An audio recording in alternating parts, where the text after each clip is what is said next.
దేశంలోనే అత్యంత ప్రతిష్టాత్మకమైన విద్యామండలి central board of secondary education CBSE చరిత్రలోనే ఎన్నడూ లేని విధంగా తీవ్ర విశ్వసనీయత సంక్షోభంలో కూరుకుపోయింది. వేదాంతనే సిబిఎస్ఈ 12th స్టాండర్డ్ తరగతి పరీక్షలు రాసిన విద్యార్థికి తనకు ఒక సబ్జెక్టులో వచ్చిన మార్కులు కరెక్ట్ అనిపించలేదు.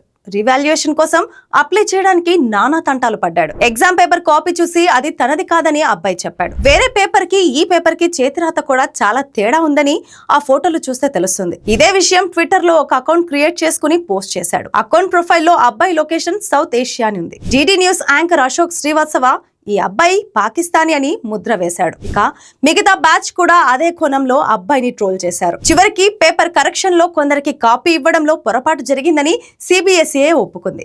స్వయంగా బోర్డు అంగీకరించడం దేశవ్యాప్తంగా పెను సంచలనం సృష్టించింది. ఒకరి జవాబు పత్రాలు మరొకరికి జత కావటం, పోర్టల్ క్రాష్లు, రివాల్యుయేషన్ వల్ల 17 లక్షల మంది విద్యార్థుల భవిష్యత్తు ఇప్పుడు అంధకారంలో పడింది. నీట్ సృష్టించిన గాయం మానక ముందే సిబిఎస్ఈ దారుణాలు వెలుగులోకి రావటం విద్యార్థులను, తల్లిదండ్రులను తీవ్ర మానసిక క్షోభకు గురిచేస్తోంది. ఈ ఏడాది సిబిఎస్ఈ ప్రయోగాత్మకంగా ప్రవేశపెట్టిన డిజిటల్ మూల్యాంకన విధానం ఆన్ స్క్రీన్ మార్కింగ్ OSM పూర్తిగా విఫలమైందనే విమర్శలు వ్యక్తమవుతున్నాయి.